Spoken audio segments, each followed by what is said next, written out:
It's been a tough few months for the Liberal government. They've been trailing the Conservatives in the polls. In June, the party lost what used to be a comfortable Liberal seat in a by-election in Toronto. Last week, the NDP pulled out of the Supply and Confidence Agreement, meaning they won't guarantee support for the Liberals anymore. And the party has seen a number of departures. The Liberal caucus retreat just wrapped up in BC, and Prime Minister Justin Trudeau has a steep uphill battle ahead of him. So today, I'm joined by the Globe's political columnist, John Ibbitson. He'll tell us what Trudeau is up against, what kind of shape the party is in, and if there's anything the Liberals can do to win back Canadian voters. I'm Menaka Raman-Wilms, and this is The Decibel from the Globe and Mail.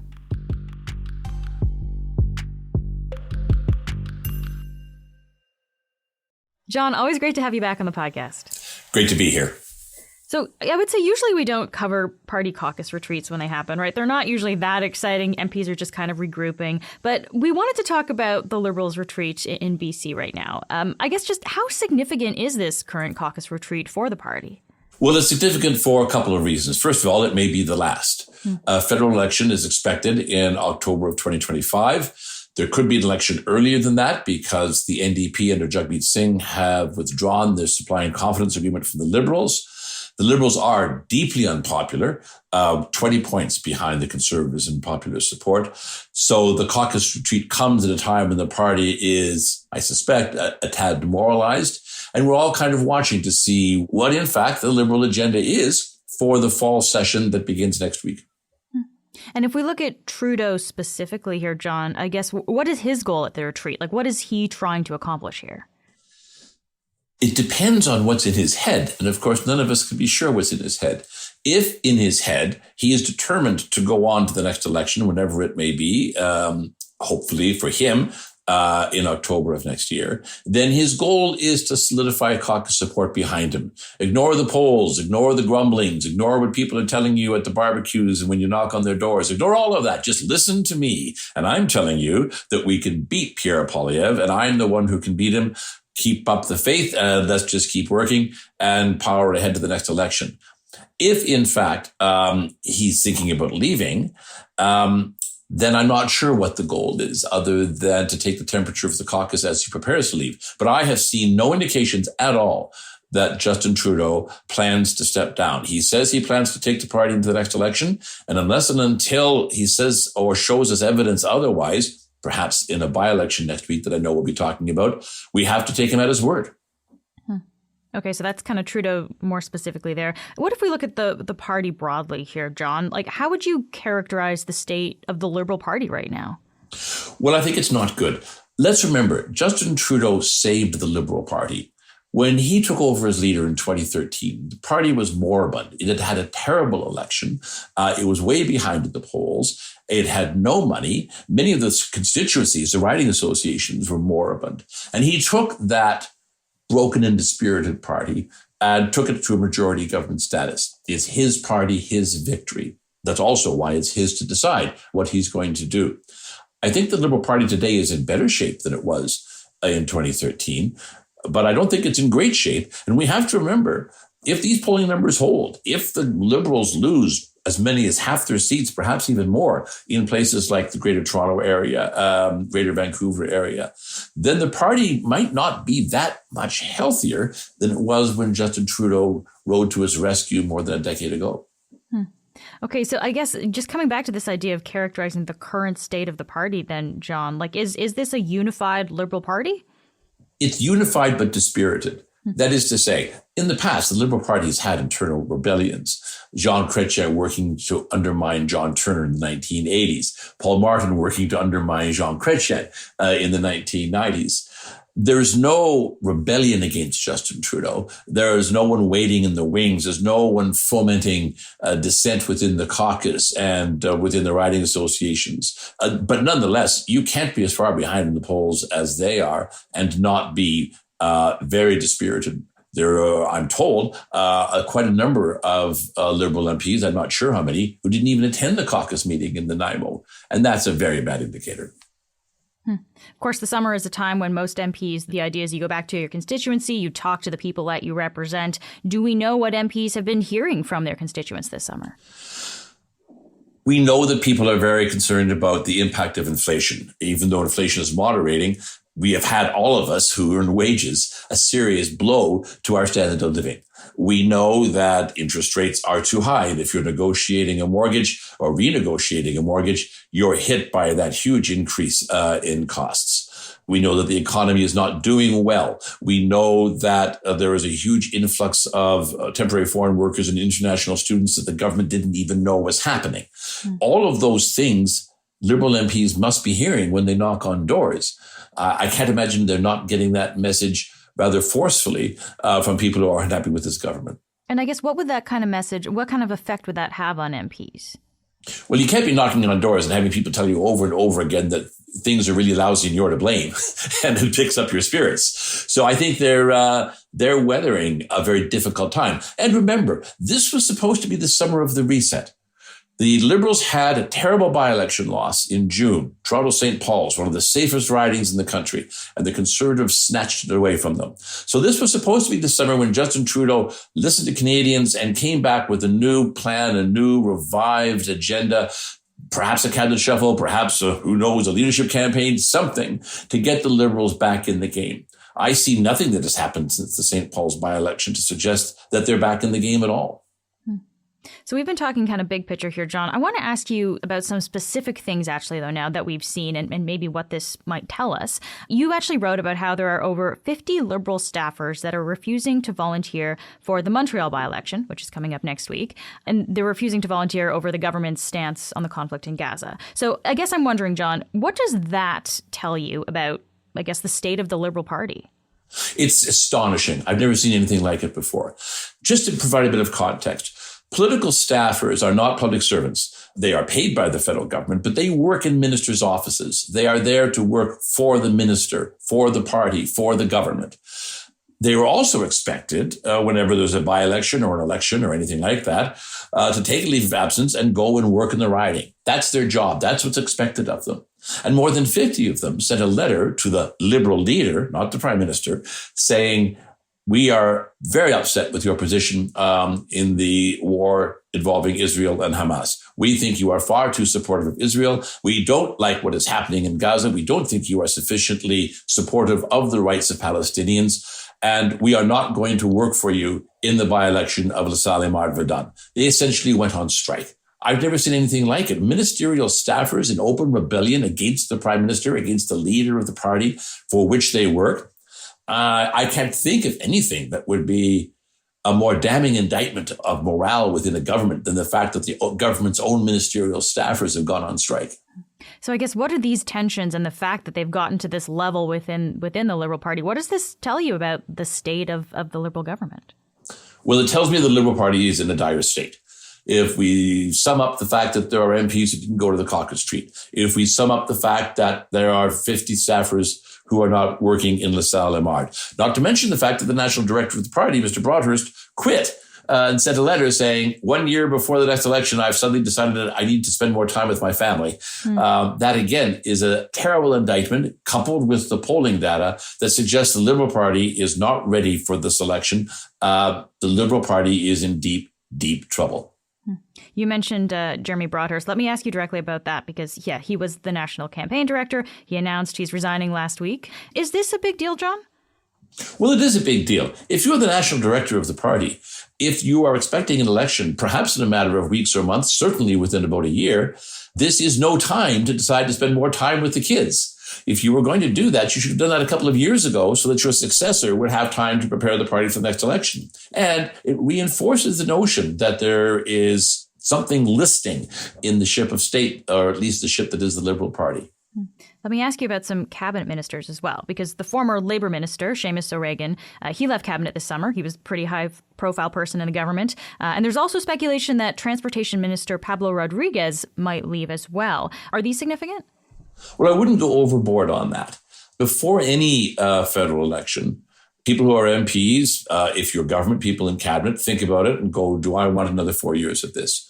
They might also say, do I want to go down to defeat in my riding? Somewhere between those two, it's not unusual for MPs and even cabinet ministers to say, no, I think I'm going to go find some work in the private sector, or I'm going to go spend more time with my family. And therefore, if you're in that headspace, you have an obligation to tell the Prime Minister well ahead that you're not going to be running in the next election. Please, it's time to put somebody else in cabinet in my stead. This isn't a case of cabinet members and MPs storming out for the exits, at least not yet. This right now is about what you would expect. One more specific thing I want to ask you about in this similar vein. This week we heard that 5 of 38 Liberal ministers actually lost their chief of staff. What should we make of that, John? That suggests perhaps that there is a bit of storming for the exits. That's a lot. But on the other hand, you would expect chiefs of staff to leave, directors of communications to leave, policy people to leave. And you would expect them to give that notice about a year out because they would need somebody to come and replace them and then get ready for the election that is to come. So it's significant, but I wouldn't want to exaggerate the significance. We'll be right back.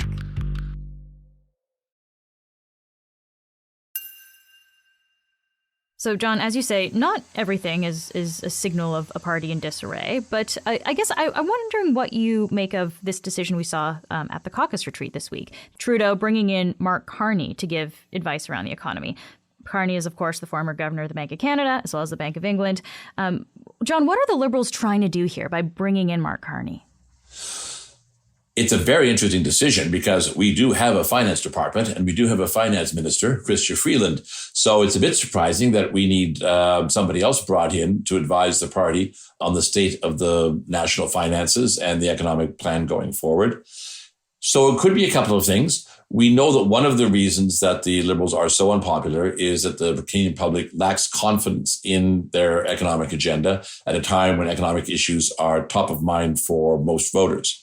So it could be the party saying, all right, we can't really have Chrystia Freeland and the finance department change course because that would be admitting we were wrong all along. So we're going to get the former governor of the Bank of Canada, the Bank of England, to head up a task force and make some recommendations that really look as though it would be moving the party more towards the center and away from the well to the center left position that it holds right now. It could also be Justin Trudeau signaling that Mark Carney is his chosen successor. I don't know that. But if he did want to signal that, this would be a very good way to do it. Yeah, because there have been rumors that Trudeau's trying to bring him into the party, right? So this maybe could be a signal of that, that kind of movement then. And it could be a signal that he's ready to join. I mean, he is now heading up a task force for the party on what its economic platform should be, I assume, in the next election.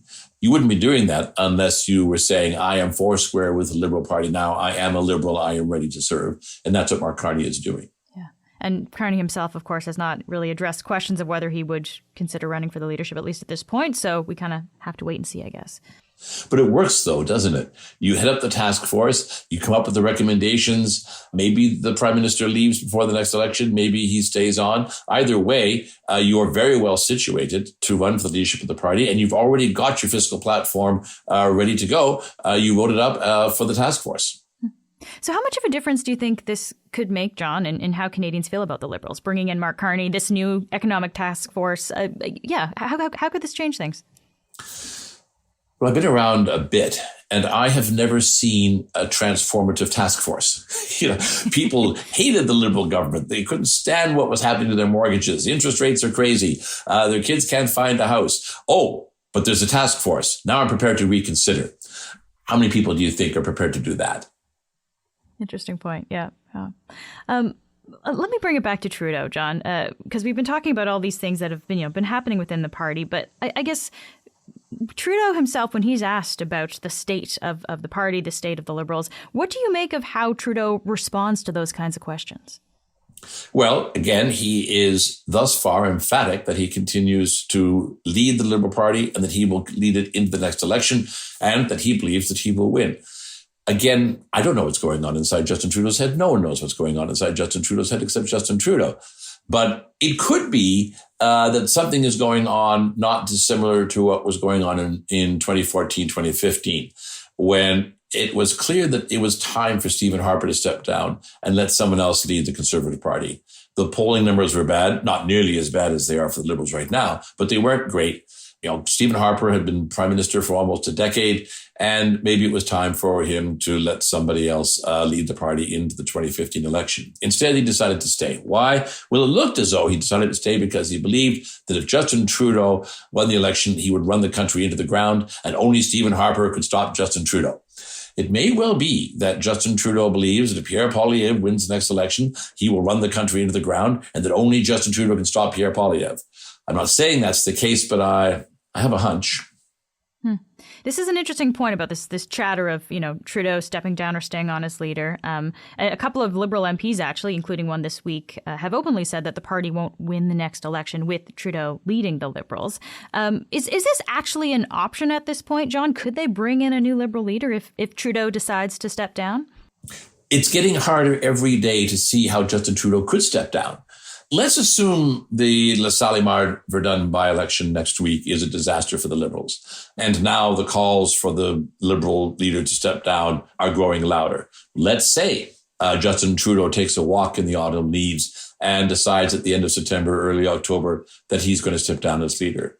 Well, the NDP supply and confidence agreement no longer exists. So we would have a leadership campaign in which the Liberals would have to trust the NDP and the Bloc to do the right thing, as it were, and not bring down the government on a motion of non-confidence, because then you would have an election in which there was no Liberal leader.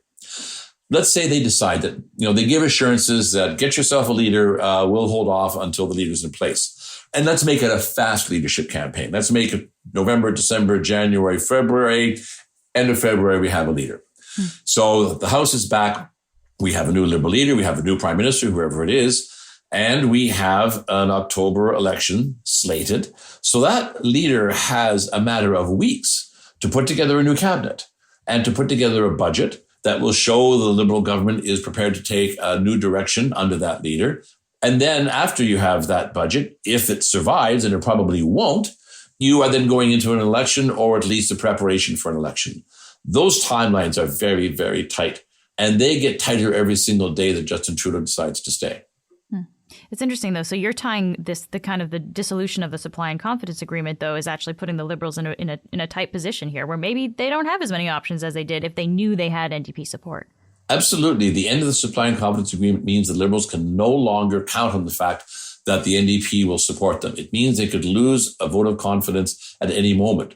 And that becomes fraught if you're holding a Liberal leadership race at the time you lose that vote of confidence. Yeah. This whole issue of leadership, I think a lot of people look to the situation in the States and think about some of the similarities here, right? Where we had U.S. President Joe Biden step down because of his unpopularity. He had a pretty obvious replacement there, right? His Vice President Harris. We don't have an obvious replacement here, right? There are some names that have, been bandied around, like Mark Carney or Ministers Joly or Champagne. But I guess how similar are these situations, John? Like what happened with the leadership in the States versus, I guess, what could happen here? I don't think they're similar at all. The idea that Joe Biden was clearly past his prime and that it was time for him to step down, it was so strong after that first debate. Something had to be done. The party was in a state of absolute crisis. Here, the problems with the Liberal Party are chronic. They're not critical. Secondly, when Joe Biden stepped down, he clearly indicated that he wanted Kamala Harris as his successor. Elite opinion rallied around that choice instantly. It was literally a matter of a few days before the Democrats had decided, yes, indeed, Kamala Harris will be our nominee. There will be no leadership race. That wouldn't happen in this case. And then finally, I don't think there's a lot of hope and joy reservoir available for the Liberal Party, whoever is leading it.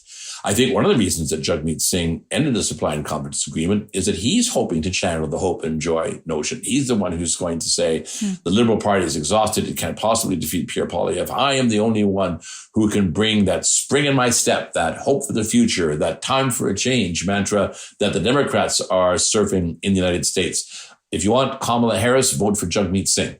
I think they could be trying that. I don't know if it'll succeed, but I don't think the Liberals have that as an available option. In the U.S., it was quite public, right? A lot of Democrats were very loudly speaking out against Biden at a certain point. We're not seeing that here, at least at the moment. But is that likely to change? I don't think we are ever going to see the kind of open revolt that you saw within the Democratic Party. Justin Trudeau owns this party. He rescued it. Every MP in caucus owes their position to Justin Trudeau and what he did for the party a decade ago.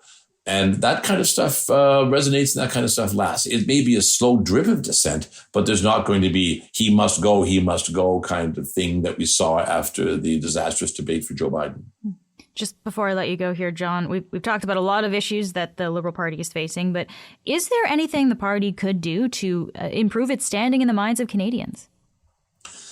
If I knew what it is the Liberal Party can do to change its standing in the minds of Canadians, the Liberal Party would know what it must do to change its standing in the minds of Canadians. They're smarter than me. So the fact that they have come up with nothing suggests, at the moment at least, there's nothing available on offer.